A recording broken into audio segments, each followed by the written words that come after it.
Hey guys, what's cracking? Godsman here with the Revenger deck profile that I mentioned before for the V Premium format.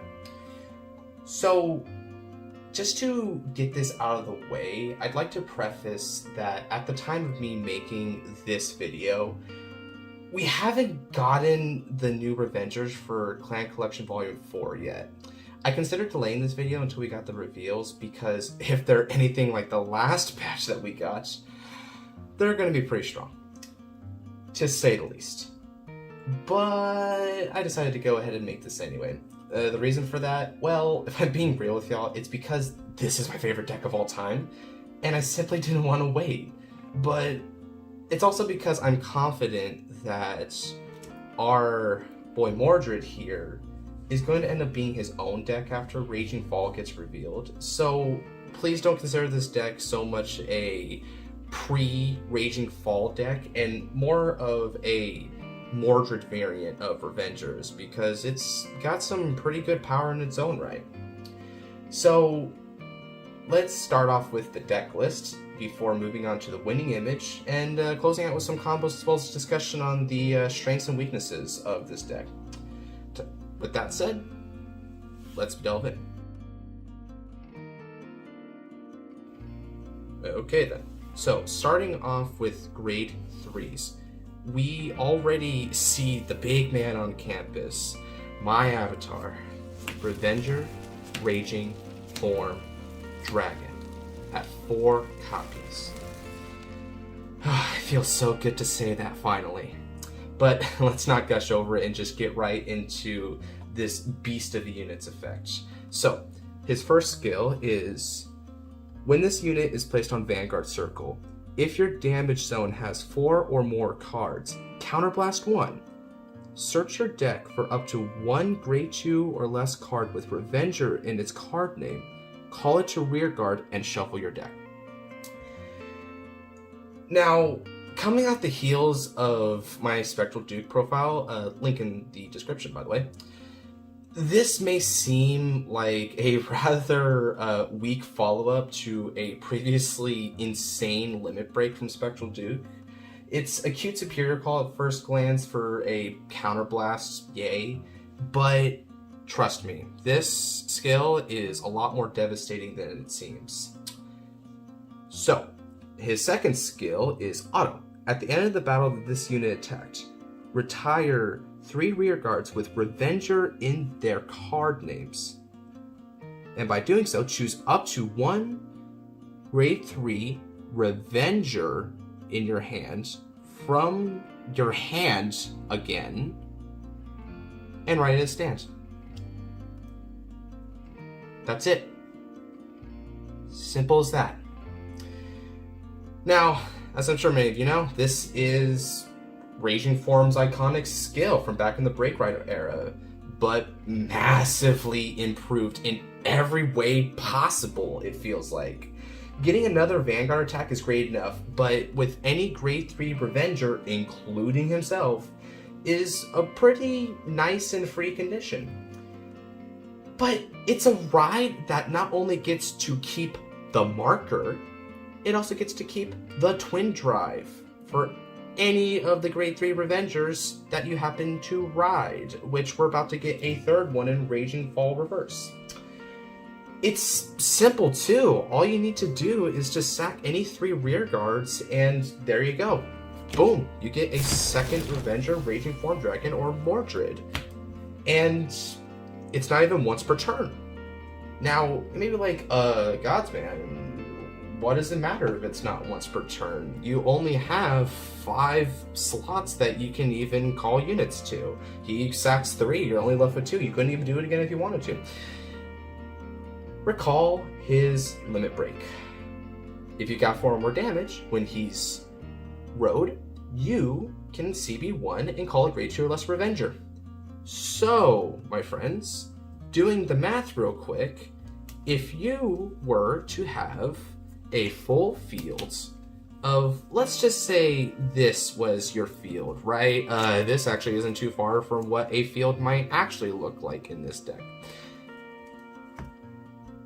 You sack 3, let's just say you sack these 3. you ride again, right? You're just riding as per usual. So let's just go ahead and put another good old Raging Form from the soul there. When you activate his skill, you get a third unit from the deck. So bada bing, bada boom. Now let's count. 1, 2, 3. We go again. Sack 3. Boom. Another Vanguard attack. A third Vanguard attack. With the marker intact and the twin drive.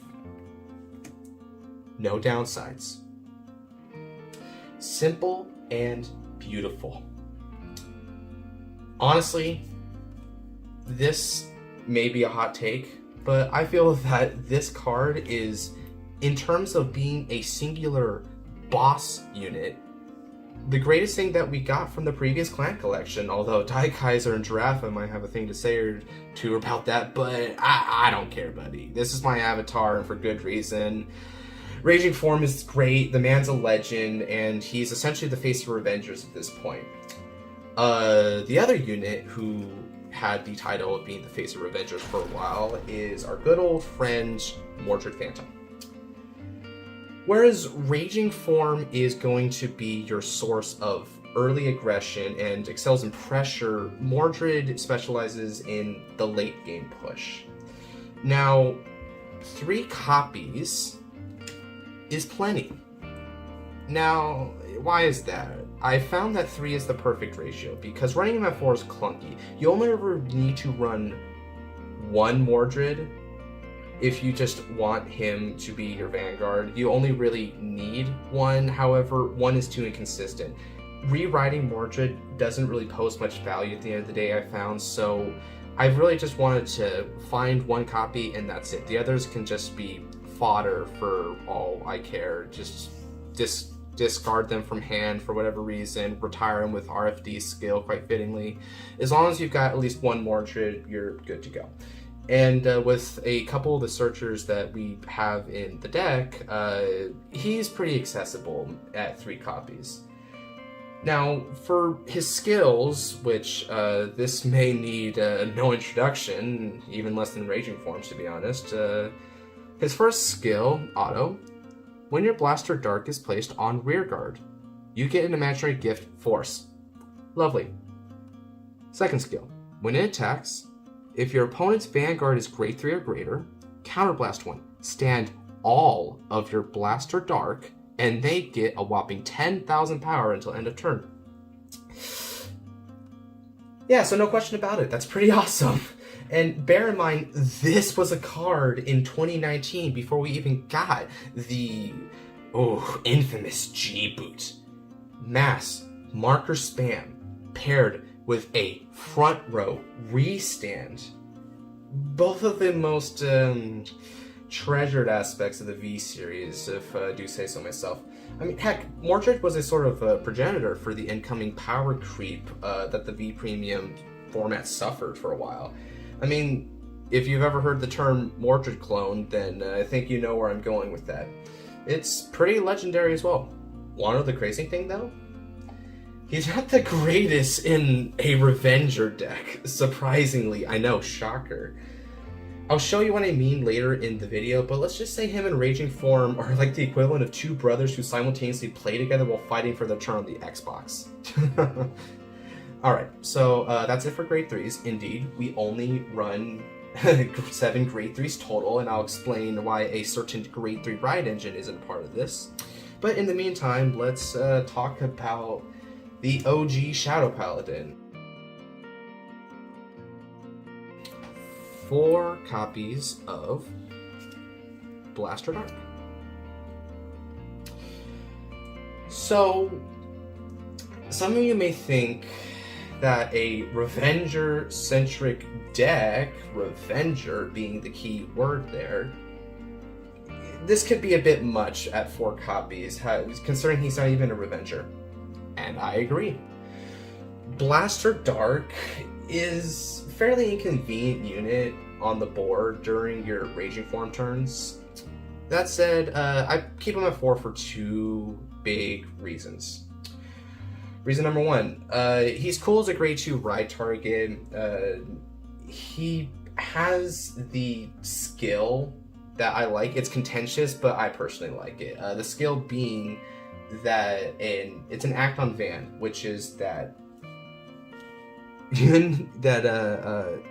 if your opponent has no rear guards, discard a card from your hand, and this unit gets drive +1. So, yeah, I'm not going to perpetuate the somewhat well received meme that this is revolutionary or something.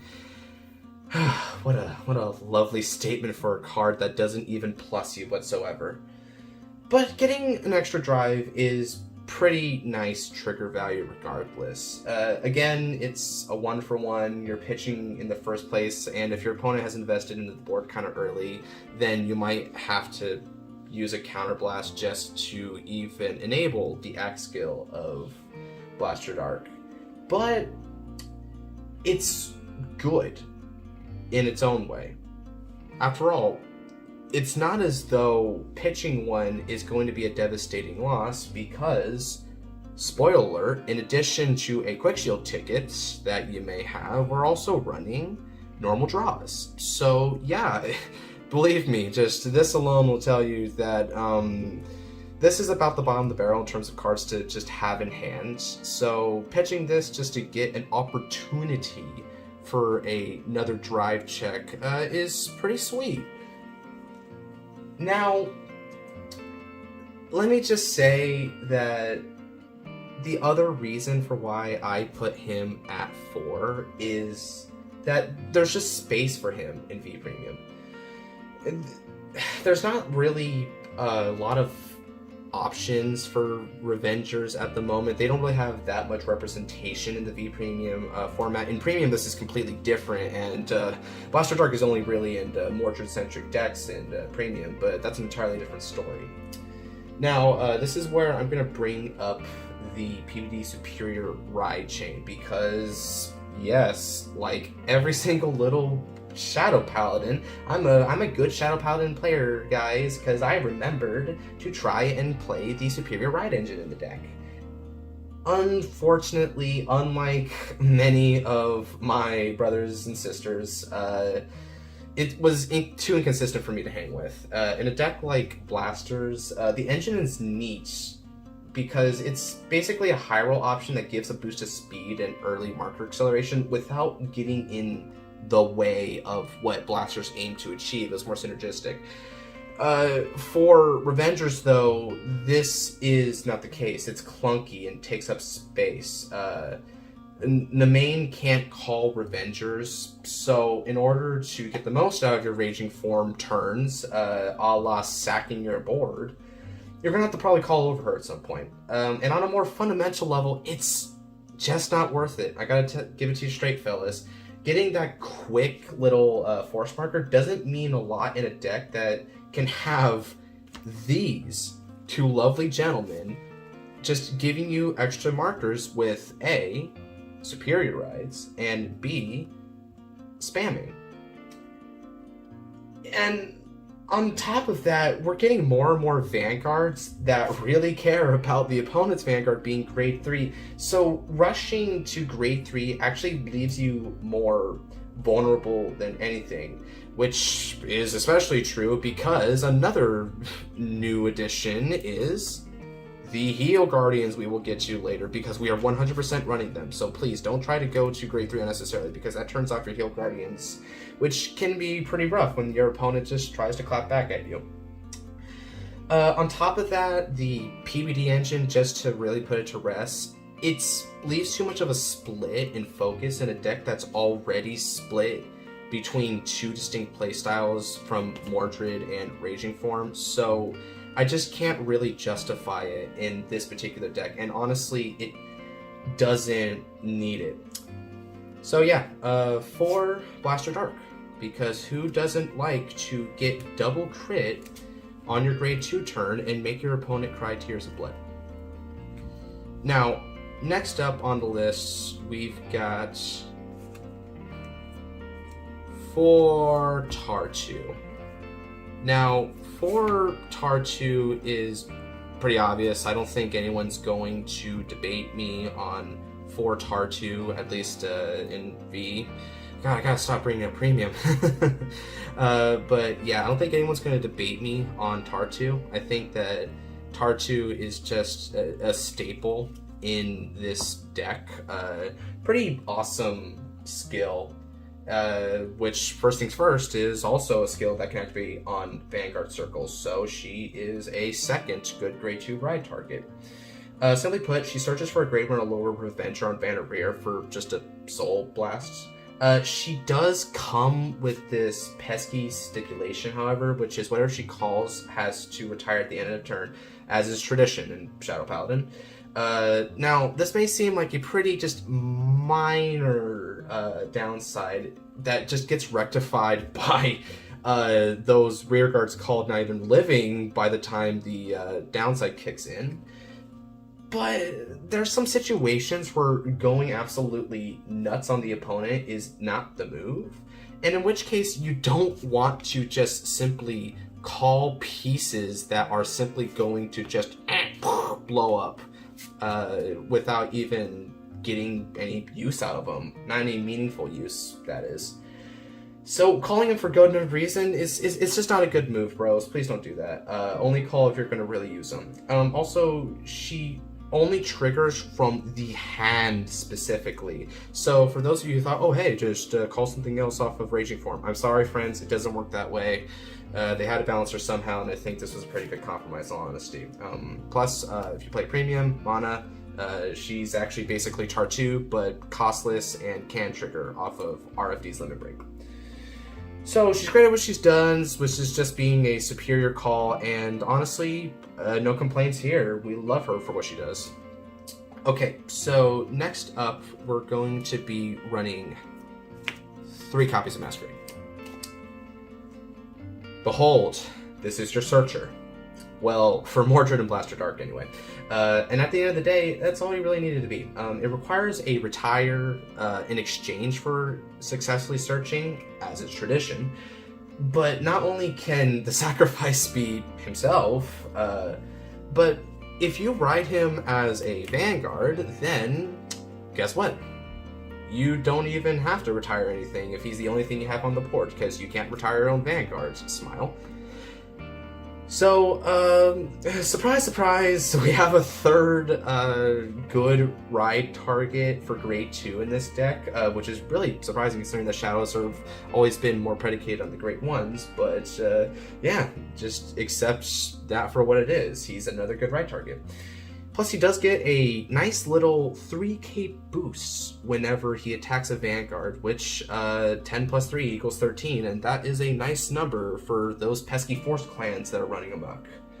And funnily enough, this boost alone actually makes him the prime candidate to call off of Raging Form's Limit Break, so yeah, good days there.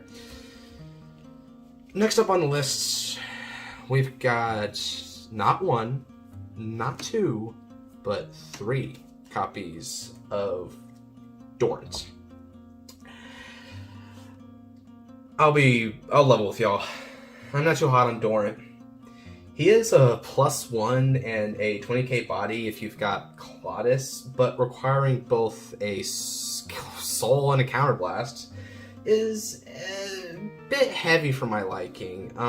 Okay, so just to quickly put out of the way, when placed, Counterblast 1 and Soul Blast 1 in this unit gets plus 10k, and if Frontline Revenger Claudus, Legion Mate,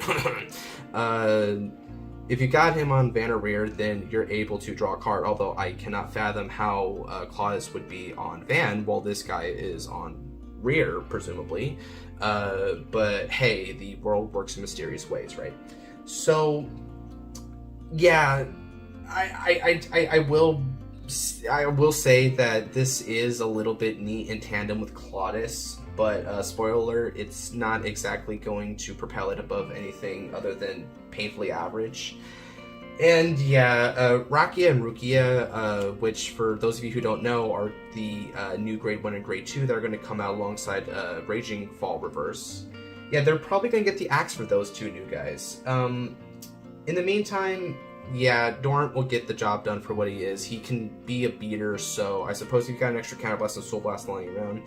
You can call him off of Raging Form. It doesn't have a stipulation on how he's placed, but again, costs are going to be a thing that is a rather big point of contention in this deck, so I don't think it's necessarily worth it very often, but it is an option, and at the end of the day, we can't really say no to options. So after that, let's go for 2 copies of Dump Hood to round off our grade 2s. Double Dump Hood is maybe a little bit weird to see at first in a Revenger deck, but like I said, we had the space to make the Mordred engine nice and comfy, because at least it had some synergy with Raging Form. Not a lot, but some. So yeah, he's pretty nice, not gonna lie.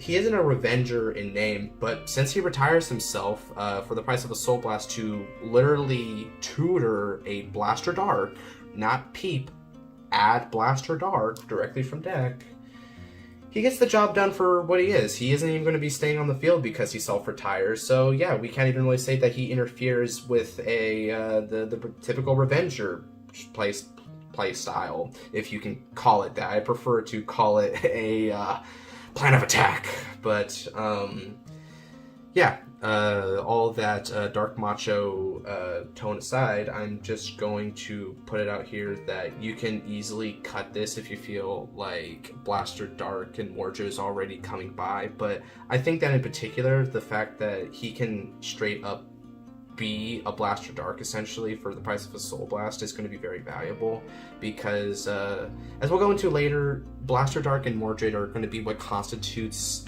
your winning image most of the time. So yeah, good stuff all around for the grade 2s. Alright, so moving on to grade 1s, I will unfortunately report right here and now that we do not have a great deal of... You know what? I'll say it to you straight. The grade 1s in this deck are lousy Vanguards. But there's the lights. Here we have 4 copies of the one grade 1 that is potentially a good Vanguard. 4 copies of Renault.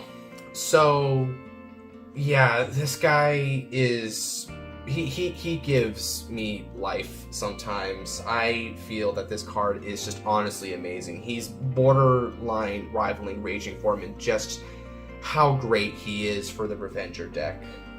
At first glance, this is going to be not exactly the greatest and most impressive unit. I mean, let's just put it out here for those of you who don't know, because I've already explained Raging Form and Tartu a bit, so I might as well explain Renal since he's also new. So, when either he attacks or the attack that he boosted hits a Vanguard, so specifically a Vanguard, so no pesky rear annihilation you, then you get to look at the top 3 cards of the deck and add a Revenger, any Revenger from among them to your hand. The other 2 cards get bot deck, so remember to bot deck them and not shuffle, because that does matter sometimes. Yeah, peeping 3 for any Revenger is a free and simple way to go ahead and get the gang together. I mean, just take a look at all these great Revengers that we have here, and oh boy, we've got even more of them to come. So yeah, no question about it. This is definitely a good search. It's non-hit, so of course your opponent has a say in it, and that's kind of gross, but I'll just put it out there here now that on-hits are not bad when you literally can just have multiples of these boosting and or attacking every turn. It's essentially you knocking on the proverbial door, which is bound to open for you at some points. And though, honestly, I will say he is the only one that actually has a Vanguard skill as a grade 1. I'm going to keep it real with you, Chief. I don't like to ride him. I don't like to ride him because he's doomed to a life in the soul after you use him as a grade 1 Vanguard and you ride to grade 2. That's just how good he is. The fact that I don't want to make use of his Vanguard skill and use him, and that I would actually jeopardize any semblance of a good grade 1 turn with a rearguard only grade 1 as my Vanguard, just so that I can maintain this guy's presence in the back row for boosting every turn. He just accumulates so much free advantage. And honestly, he really is one of the main reasons why Revengers can be so pressuring and so consistent of a deck. It's deceptive, it seems small, but nah, my man Renal is great. And he does have a second skill though, something that at first glance seems a little bit less noteworthy, and yeah, factually it is less noteworthy, but it comes up a lot more than I would have thought. So yeah, when he's retired by card effect, as is tradition, you can Soul Blast one in order to force your opponent to choose one of their rear guards to retire it. So yeah, it's the Blaster Dark skill, but it's on retire and it's for Soul Blast instead of Counter Blast, which is infinitely better in my opinion. Yeah, having other units share the pain with Renal is a pretty cool tactic because people will leave pretty important units on the board. I mean, just think about, like in the Mirror Mattress, Skull Witch Nemain, or High Class Moth for all of you Make a Colony fans out there. You know how important that card is. Imagine if each set to go bye-bye. And many, many more. So yeah, getting a pesky little retire on the side, especially if you got some extra soul lying around and you can resolve multiples of these when they're all sacked by Raging Form inevitably, then yeah, getting a nice little dash of retire can really set back your opponent a bit, which at the end of the day is their pain is our gain, right? Oh, and I just like to say that the thought of him dragging someone down to join him in death, that's the most metal thing ever, bro. Gotta love him. Okay, so next up in our repertoire of grade 1s is someone who needs a little introduction considering that I already sort of alluded to him earlier. 4 copies of Claudus. So, this is more of a recent development, as I usually ran 3 Claudus in the past. I maxed him out though, and the reason why is because I wanted to up the grade 1 ratio. There aren't really that many grade 1s that are really that great in this deck, and yes, I am once again going to declare that despite there being the existence of Skull Witch Nemain, because honestly fellas, that's just not in it for this deck's future. Yeah. So he's really cool in concept, but in practice he's pretty average alongside his, and I air quote, Legion mate Doran. Because it's essentially a 1-for-1 for the price of a counterblast, because at the end of your turn, if your Vanguard's grade 3, so hardly a condition, right? You can counterblast one and move them to Soul in order to draw a new card. And yeah, I mean, cool, gets you a soul, but soul isn't necessarily that hard of a commodity in this deck. You usually only use what you've got and you're satisfied for the most part. But yeah, okay, let me just put it out there as well that you can get a counter charge afterwards if you do have Big Brother Doran out here with them. But guys, it's sort of like the situation with Vortimer and Spectral Duke, which is that this counter charge is only after resolving a counter blast skill. So it's just a net zero in terms of your counter charging ability. So I don't even really consider it a counter charge because this, unlike Spectral Duke, who his counterblast is actually a fundamental part of the deck, and Vortimer just seeks to recompense that. This counterblast is the farthest thing from essential. It's neat, but yeah, it's just a 1-for-1. That's all you really need to consider with Dorn, which yeah, again, it's painfully average, I think is the best way to do it. So yeah, these two probably gonna get the boot. Sorry fellas. Good artwork though. I really do like the artwork of these Revengers, although I guess that's no surprise considering I'm a fanboy. So final grade 1 to grade 1 Masquerade. So the last grade 1 on the roster is no surprise, considering that this guy has been a mainstay in particularly Mordred variants for about as long as he's been out. And yeah, he's only at 2 because I find Counterblast to be a precious commodity, which is why I ripped on Claudius for not being the countercharger that I would so graciously accept. So yeah, he comes up a bit short for that. It's just a straight up counter, but I will admit that it is a bit better because, just for reference, just like Claudius, he is a Counterblast 1 and move himself into Soul as cost. But whereas Claudius gets you a draw for it and can potentially make the countercharge free, this Counterblast is going to stay here, but in exchange, you do get to call a Blaster Dark. Let me go find him right quick. Yes, hello, there you are. So yeah, Blaster Dark here, right? By sucking him up into Soul, you can revive Blaster Dark, and Blaster Dark will get plus 5k. That's pretty cool because not only is Blaster Dark a pretty key piece, so having an element of revival is actually a good edge in terms of versatility and coming back from a beatdown. Getting him the plus 5k is essentially 10k, considering that on Mordred it's going to restand attack again. So yeah, it's a more powerful skill, but because it actually does use the counterblast and not actually refund it, I do consider it to be a bit more troublesome. He does have a 3k boost, which, yeah, it's not really that great for numbers other than when he's boosting a 13, because then you make a 24 column, which does get over defenses, and in terms of 13s, you've really got like your main Vanguards, Mordred, Phantom, and Raging Form, but there's one other fellow, which is Masquerade, which is actually quite filling. You've got Grade 1 Masquerade being great with boosting Grade 2 Masquerade. It's really a good pairing. As a matter of fact, one can argue that a lot of these Shadow Paladins have great pairings. You've got the Frontline Revenger as well as the Masquerade combos. You've also got the duo of our good old friend Renal alongside the person who's going to be searching him the majority of the time, Tartu. So yeah, a lot of pairs to keep in mind. This is going to be something that I'll bring up a lot more in the combo section. But anyway, that's going to do it for grade 1s. So moving on, right? And my stacks are getting a little bit disorganized, but hey, that's fine. It's going to get reorganized for the combo section.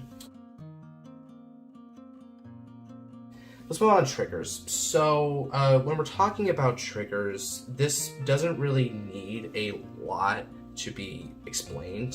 First off, we've got 4 draws, draw PG. I don't know why you would run crit sentinels. I would just have to say straight out that rather than explaining this, I would just have to ask, why? Why do that to yourself? Why run the crit sentinel? Okay, moving on. We're going to be running not 4, not 8, but specifically 6 crits along with a couple extra draws. So, yeah, a couple notes here. For one, the crits are pretty self-explanatory, but this crit I got a 4 particularly, right? This is a lovely fellow called Grim Revenger. As you've noticed, oh yes, he's got Revenger in his name. Jazz hands. Woo, everyone, right? That actually makes him a fundamentally more important trigger than any of these other triggers, because if you're in a desperate situation, because yes, this is Vanguard, desperation does come up, especially for a deck that will willingly kill its units just to get a bit of strength, right? If you really need it, you can have good old Grim Revenger be a sacrifice target for Raging Form. Yeah, I know, that sounds insane. Why would you give up a trigger just for that? But then again, it's not just for that, it's a whole other swing. And if you need to end the game, then hey, one crit's not going to make the difference when a whole other swing could really just do the job. And yeah, this is going to pop up more often than you think, because on top of that, note that Tartu here calls grade 1 or lower Revengers. So yeah, this 0 does count for that. And that can come up because as we enter the late game, you're going to find that the grade 1s, which we only run about 10 of them, I believe, yeah, they're going to run out pretty quickly. And it's going to be kind of sad days when you call Tartu, activate skill, and come to realize that the only thing you can call from deck is a Grim Revenger. But at least you can call Grim Revenger instead of just having the skill fizzle. So yeah, that's why we run Grim Revenger 4. This is mandatory. Please, guys, you need to do this. It's for the best. What you don't necessarily need to do is run this remaining ratio. I opted for it because you are retiring a fair bit of triggers and other units. Just everything gets retired in this deck, right? Whenever you need it. So you've got a lot of void to fill with regards to resources. As I mentioned before, on a big push with our good old Raging Form Dragon, you're going to be retiring 6 rear guards. Sure, you get 6 drive checks to make up for it, but yeah, that's still pretty big investment to lose out on by the end of the turn. Now, yeah, the 2 additional draws may not like seem all that great because again, this is an aggressive deck that's seeking to kill, but fellas, this does ease the pain of losing all those rears. So yeah, I just opted for 2 Howl Owl. Unlike Grim Revenger, these can be whatever. If you want a Dark Side Trumpeter, or if you want the Luar draw trigger, go ahead. And if you want to do a crit, honestly, I'm not going to argue with that. I think that's the more straight-laced way to go about it. I just thought the little bit of extra draw would really help out. Okay, so finally for our triggers, we've got 4 heal guards. Now, heal guards are still pretty contentious, and I do believe that this heal guard is actually not that hard to justify, especially in comparison to the previous deck profile, which was also Limit Break deck. So yeah, let me just put it out there. These both Duke and Raging Form were Limit Break decks, but the way that they prioritize the damage zone is a lot different from each other. So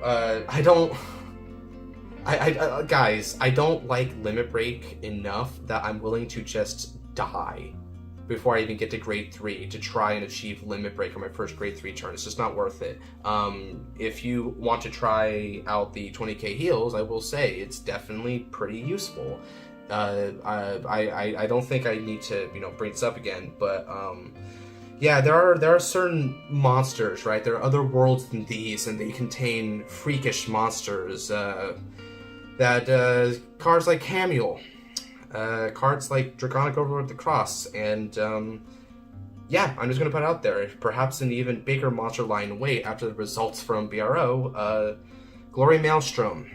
Yeah, maybe I haven't heard of that one in a while, but 15k shield in late game is pretty bad if you're having to face down a unit like that. But, for all that I'm saying in favor of the 20k shields, I'm still thinking that these are better because, you know what, all those cards aside from Maelstrom also have in common? They can kill you before going to grade 3. So, yeah, let's not let that happen to us, boys. Come prepared with the proper protection against the sack. Oh, and I also want to mention that this does help against damage deny, which you're not really going to see it that much, but being that you are a deck that likes to take a lot of damage, though, again, not enough to justify dying for it, I will say that people tend to have 1 or 2 reactions to it. Assuming that they pay attention to that aspect of your deck, they're either going to try and strategize around it by speedrunning you and just blitzing as quick as possible, which is why these are going to be really good in that scenario. But even if it's the other way around and they just straight up damage deny you, which I've seen that happen to me sometimes, calling it down just to get 1 free damage so you can get some counterblasts going is going to be pretty sweet. I think that's a great way to start things off. So yeah, there's a lot more utility to these, and the loss in 5k shield is kind of rough, but that can be supplemented by the fact that we not only run the aforementioned draw triggers in here, where are you, Hal? Here you are. We also run a lot of grade 2s, if you'll notice. So yeah, there's a lot of 5ks to really supplement the lack of 5k there. So yeah, you're using 2 cards in hand, which I get is the premise of it, but it's alright, guys. It's not that bad. Trust me, it's worth it in the end. You'll thank me for it later. And to top it off, 1 Crisis Revenger Fritz. It's a V starter. There are many. Take your pick. They're all good.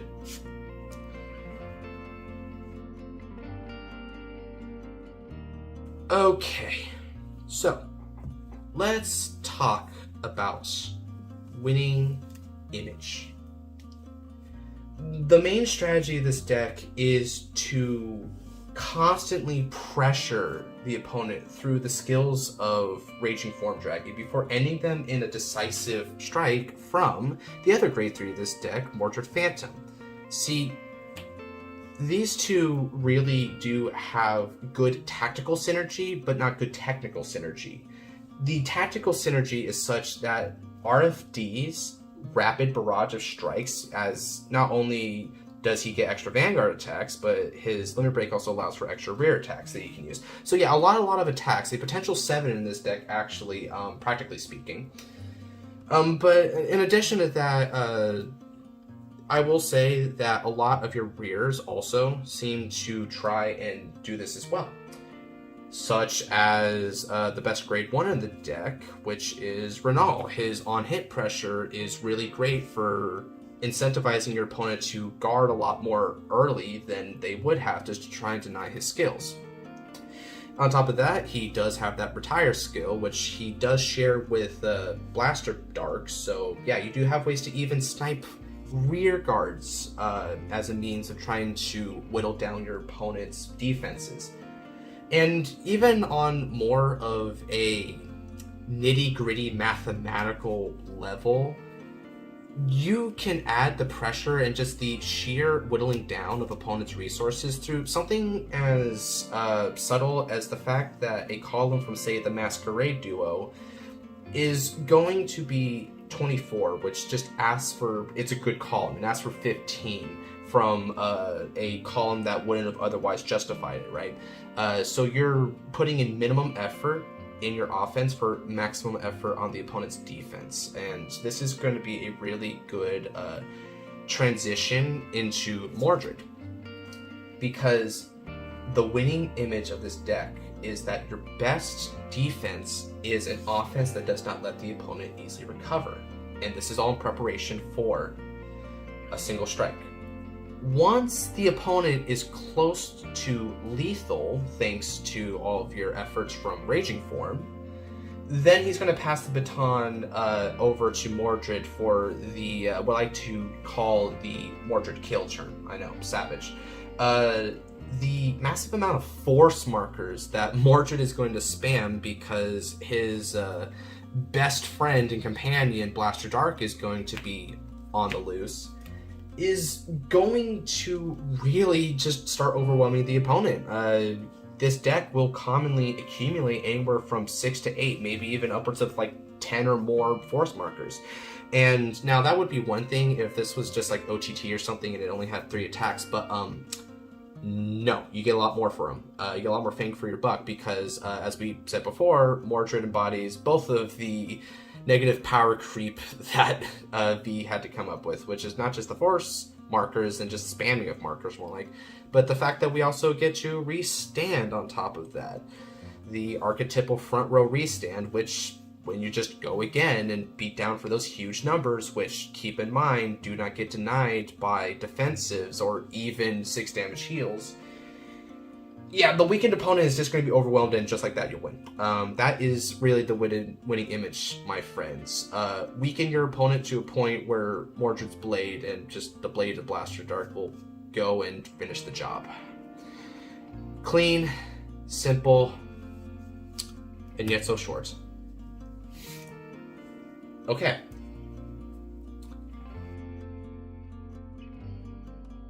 On to combos. So let's go ahead and start off with a basic Raging Form attack.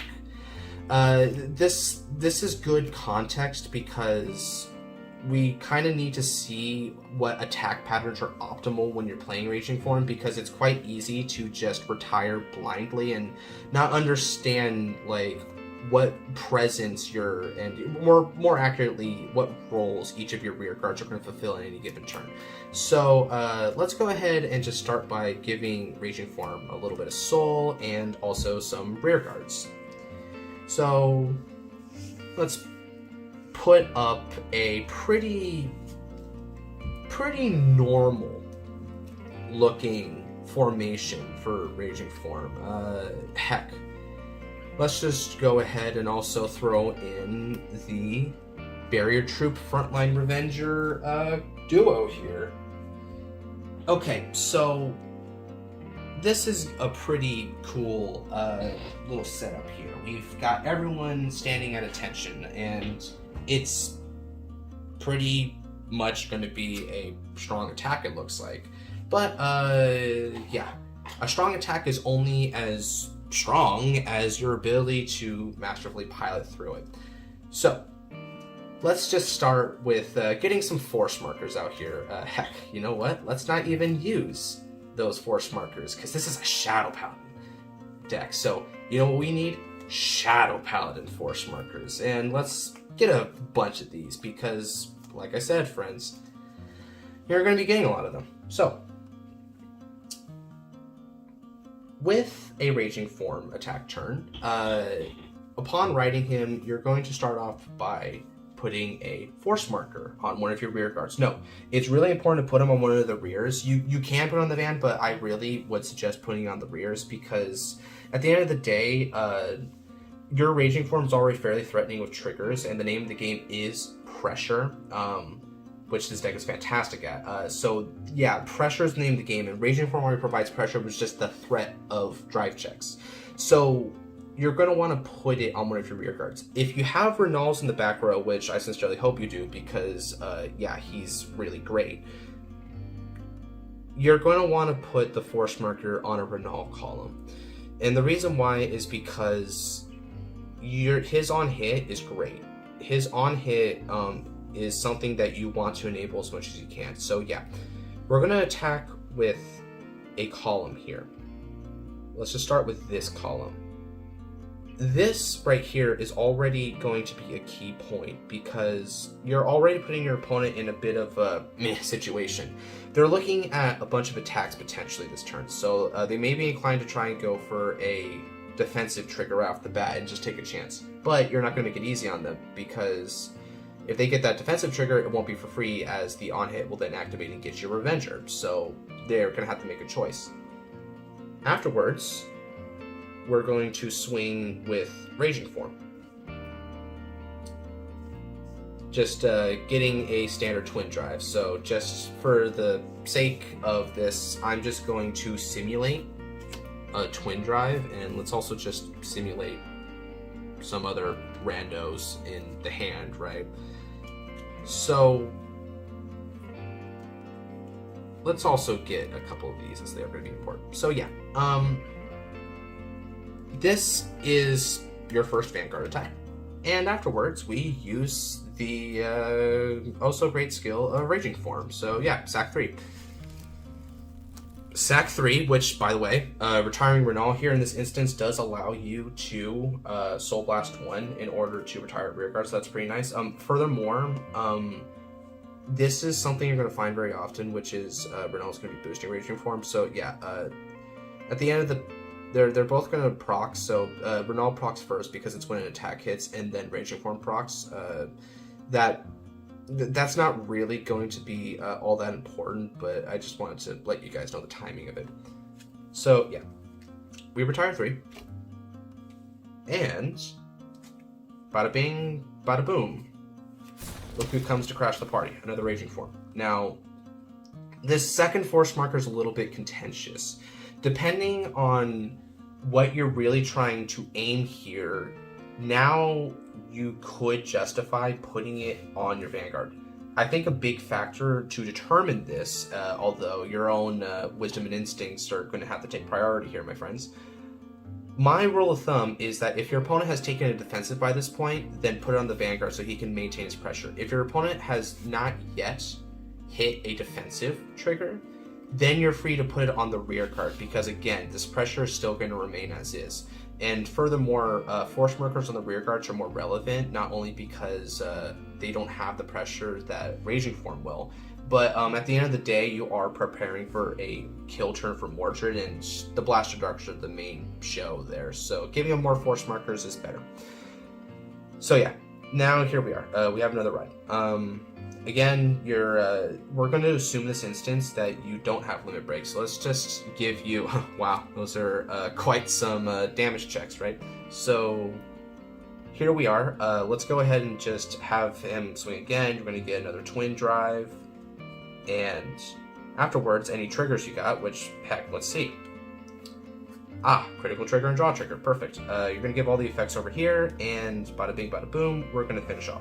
So, some key things to know. Retiring Renals is a double-edged sword because, yes, you do retire the opponent's rear guards, but because I did that, I also have lost access to one of my best on-hit pressure units. So, yeah, they're a valuable commodity. You're going to pretty quickly start counting your Renals and feel sad when all 4 of them are gone. By contrast, note that I left this column open because that does allow for Claudus's end phase skill to really trigger here, as he does require Doran in order to get a counter charge to refund his counterblasts.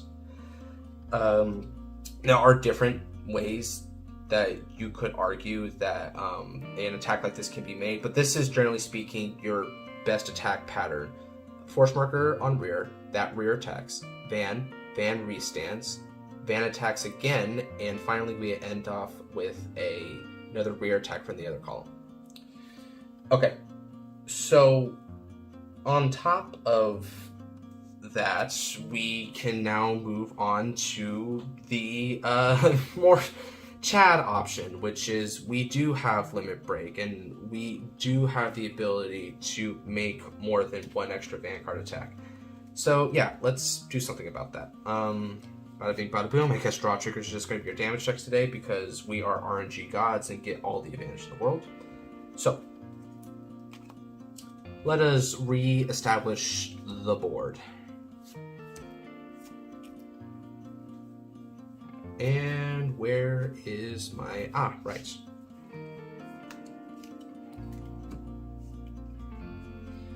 Okay. So, just like last time, force marker over on the rear guard. That much doesn't change. So, in order for this attack formation to work, you need, at minimum, 2 requirements. One is a full field of 5 Revengers. 5 Revengers. If any of these are not Revengers, this isn't going to work. Other requirement, 4 cards and damage. You need the limit break for the 7 attack combo. First attack. Second attack. Twin drives.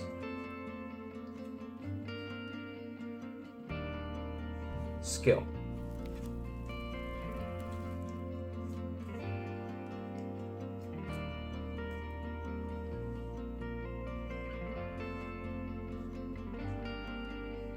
Bada bing, bada boom. Second raging form. Force marker. Again, a little bit debatable. However, given how this attack pattern is going to be, I will now open up a third option for this force marker, which is instead of putting it here or here, you can put it here. And I'm going to do just that so that you can see a pretty cool part of this. So, Counterblast 1, Limit Break. Search the deck and call. I'm going to go for Masquerade as, once again, remember fellas, that plus 3k means that he's a 13k attacker on his own. Now a 33k attacker, so double defensive isn't going to deny him. And that's going to be great because we're going to escalate the aggression of these attacks. Next up, we're going to attack with this column as it is presumably weaker. So just in case there's multiple defensives, these can still do something at least. Then, Nullity Revenger. We have 3 rested. We've used up our rear guard attacks. Raging form goes again. Bada bing, bada boom. Twin drive. Note, if you get any triggers at this part of it, you're basically only going to have your Vanguard as an option for them. So yeah, if your opponent PGs this, then, you know, fair play. your triggers aren't going to do jack about that. But on the other hand, if they chew to pass you and you happen to double trigger, well, hey, at least this takes off the ease of having to choose one way or another. You're going to have to do it on Raging Form anyway, so fair play again, right? So after the attack, 3 rear guards again. Lovely. So keeping track, we've had 2 attacks from this column, 2 attacks from this column, and 1 attack from this column. That's 5 so far. So retire another 3. Big eater. Not as big as Tachikaze's, but big enough. And let's ride. So, for this one, let's just make it simple and get a Raging Form back. So yeah, we're going to ride another Raging Form from hand. Because again, if you ride Raging Form, you can use his Limit Break again. So Counterblast a second time. So that's 2 CB right there. In order to call yet another Revenger from the deck. Again, you can just go ahead and opt for Nullity Revenger. And by the way, at this point you get a 3rd force marker. Nullity's already going to be a 33. You can put it here again, but at this point it's probably better just to put 1 on the Vanguard because your opponent's probably hit a defense at this point. If not, then at least the 23 is just going to add more pressure. It's just more balanced that way. After all, if 13 would have been acceptable for this, that means your opponent has hit no defenses, which means that 33 is more than acceptable for this. And also note, we can kind of see the value of having 2 force markers over here because we actually executed 2 rearguard attacks with double force marker in this column, along with a column that used 1 force marker. So they were all powerful, at least 28k. So that's one way to really maximize your numbers, because if you start throwing force markers over here where you're not going to use them, or if you start spraying them out, then sure, okay, you've got more spread out force markers, but then they're going to fall victim to potentially getting double defensive out of being relevant attacks. That said, don't fret. You're like, oh, well, now I'm sort of committed to call. Not necessarily.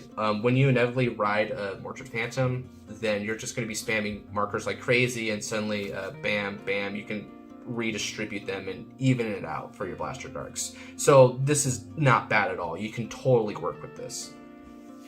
So then, because it's only 1 rearguard left, we're going to swing at the Vanguard first, as we can dump any triggers we have onto him. Boom. Boom. And then finally, swing with that. 6, 7. 7 attack turn. And what did it take?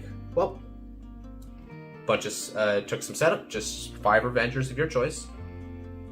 2 Counterblast available, but at least 4 for the Limit Break clause.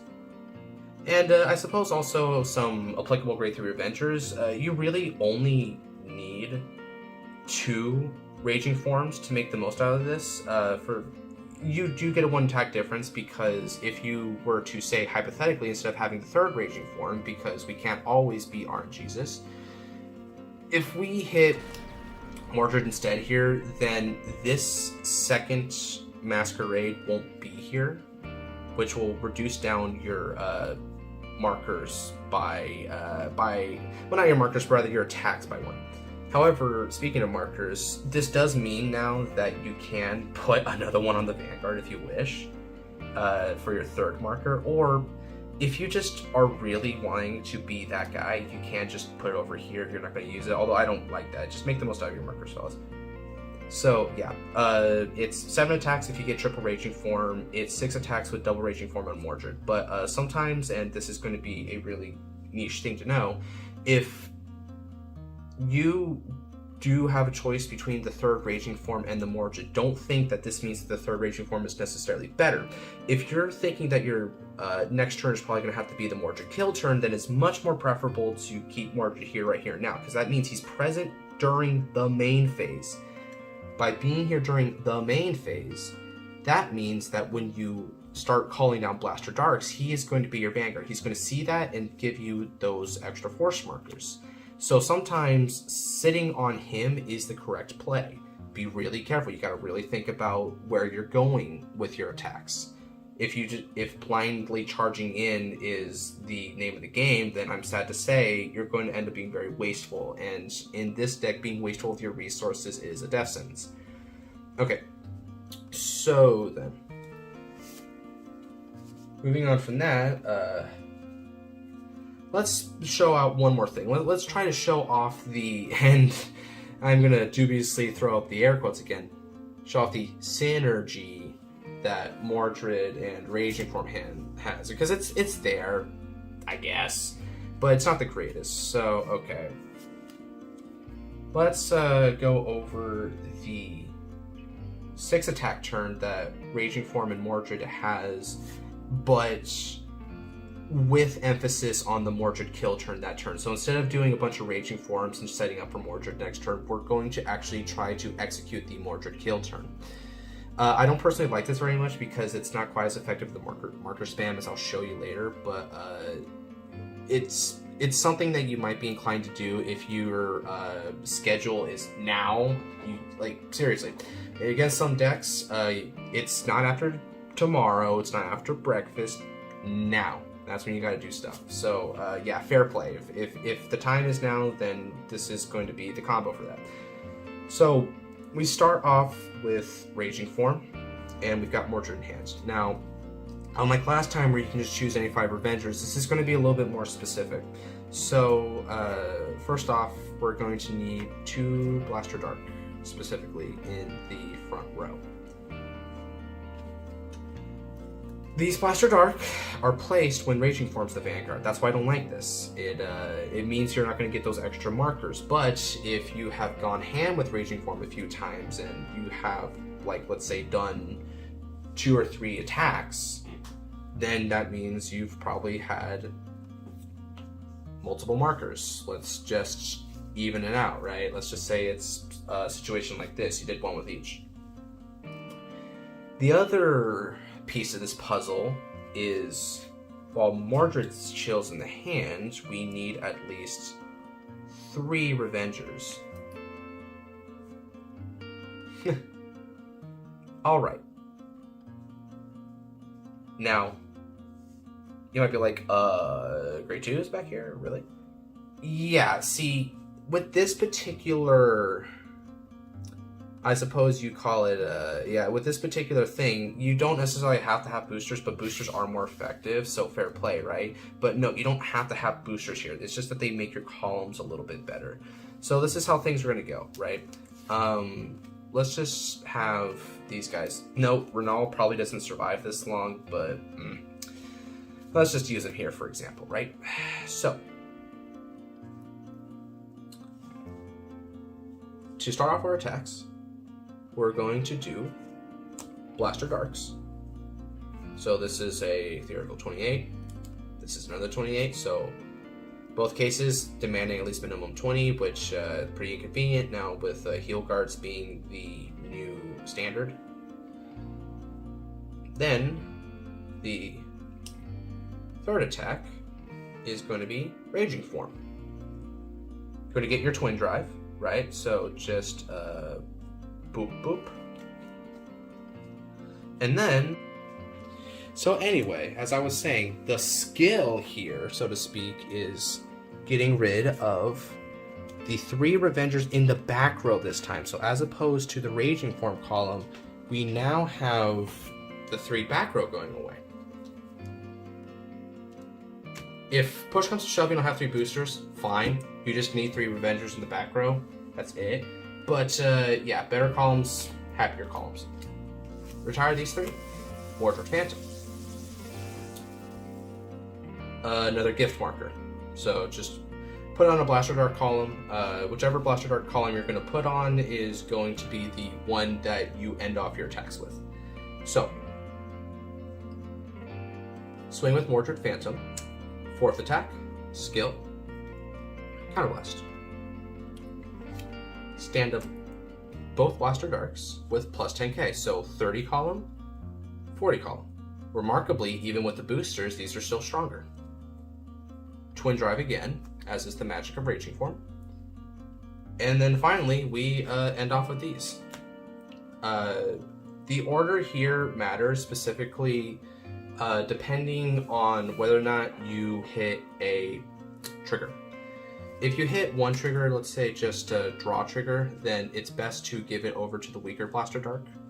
If you hit a critical trigger, however, give it to the stronger Blaster Dark, and then, note, attack with the stronger Blaster Dark with the crit first, because that critical is going to make them even more pressure to try and guard this one particularly. So essentially, you're forcing them to either PG it, which, okay, sad days, but if they don't have a PG, then they're going to have to deal with a pretty massive attack, the bigger attack of the two, that they feel more inclined to guard just in order to avoid the critical.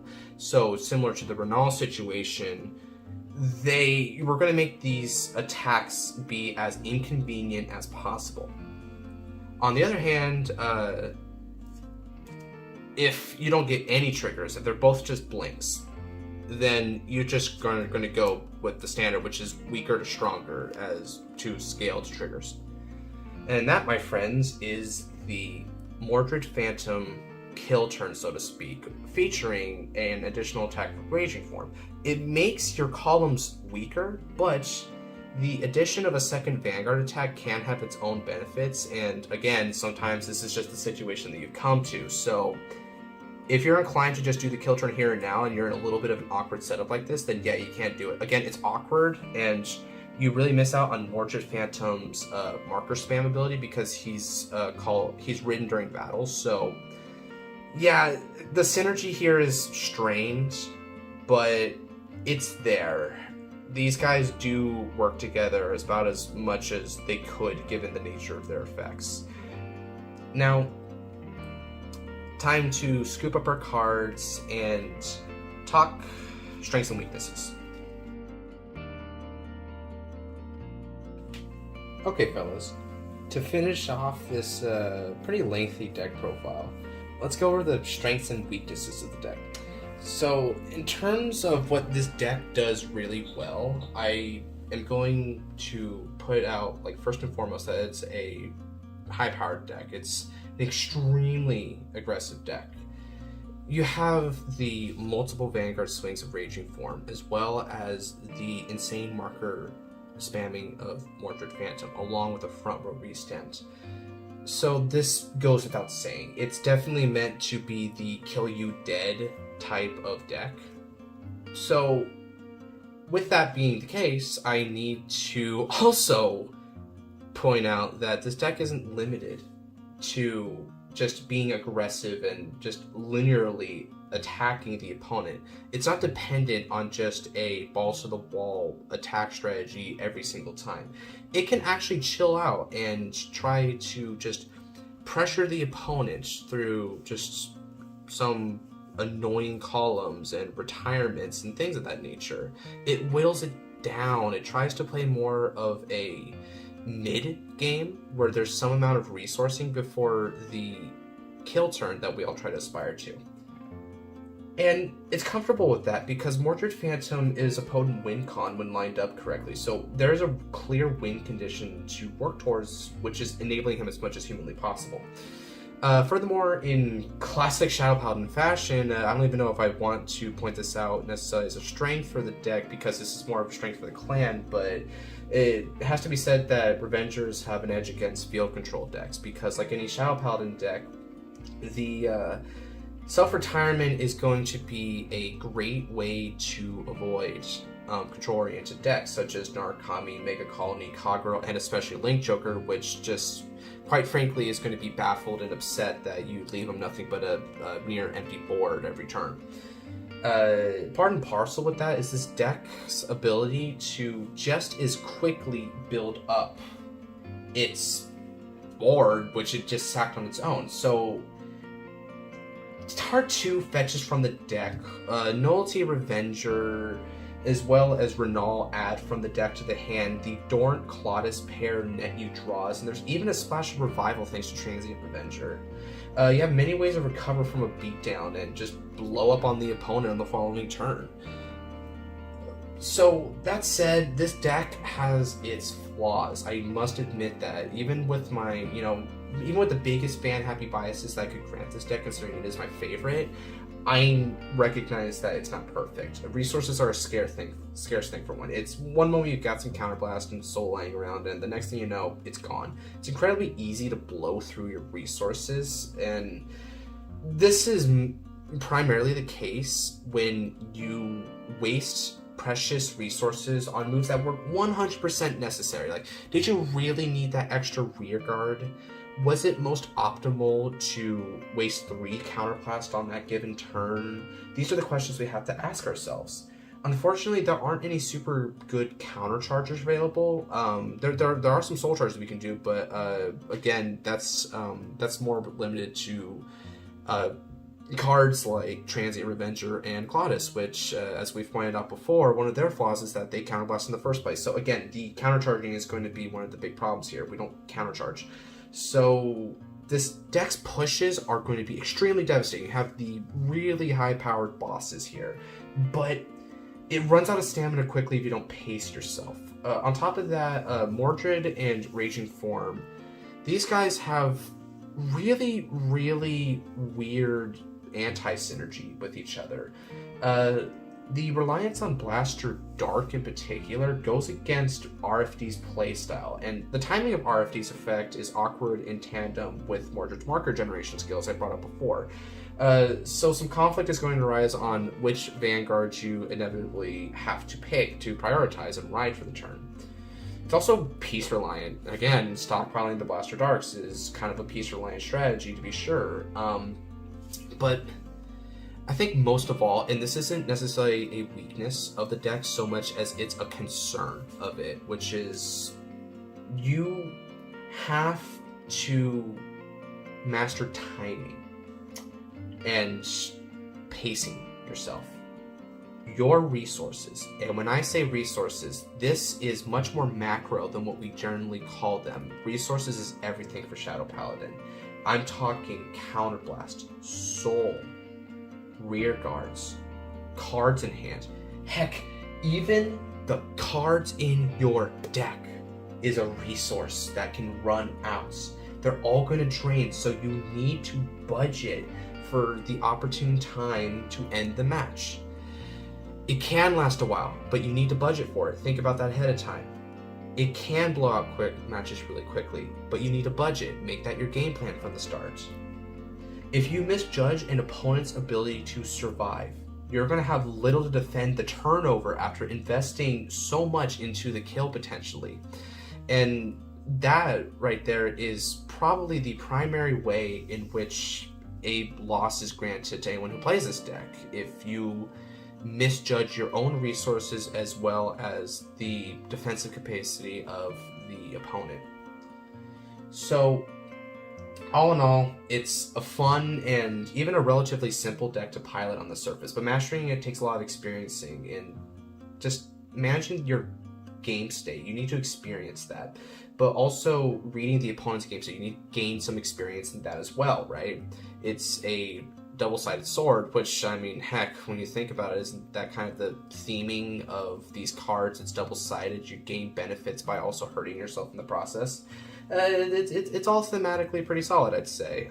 So yeah, neat. Take that with you as the overall theme of the deck.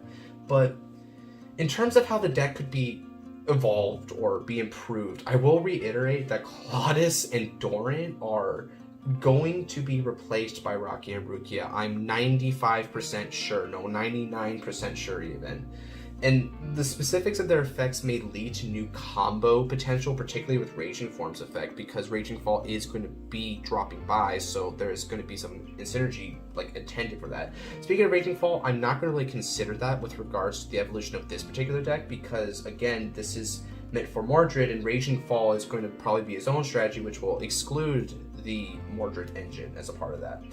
So in that sense, Mordred Phantom in particular is going to probably fall by the wayside for a bit. It's probably going to be the less favored way to play Revengers, because again, it's a little bit more piece reliant and clunky as opposed to Raging Fall, which is more than likely going to synergize quite heavily with his base counterpart RFD, and in so doing, they'll offer a more unified playstyle for the Revenger archetype.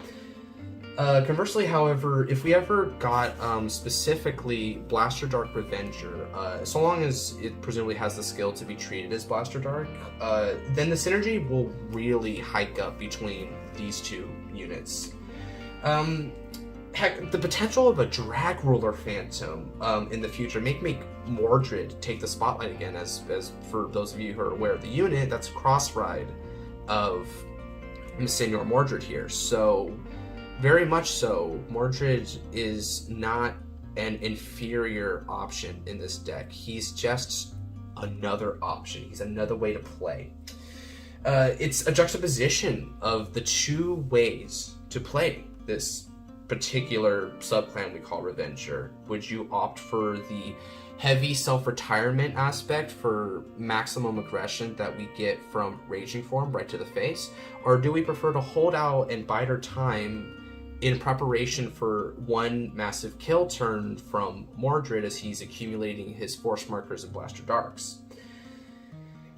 It's friction in the deck having to work between these two, but it also opens up more opportunities. But we'll just have to wait and see what the future of this particular deck is. Although, in all honesty, whatever it holds, it's going to forever be my favorite, and I think it's possibly going to be a good meta contender that could finally overthrow Luard. Prism, though, I'm not sure, but I'd like to dream, right? I think we'd all like to dream a day where Prism wasn't the meta.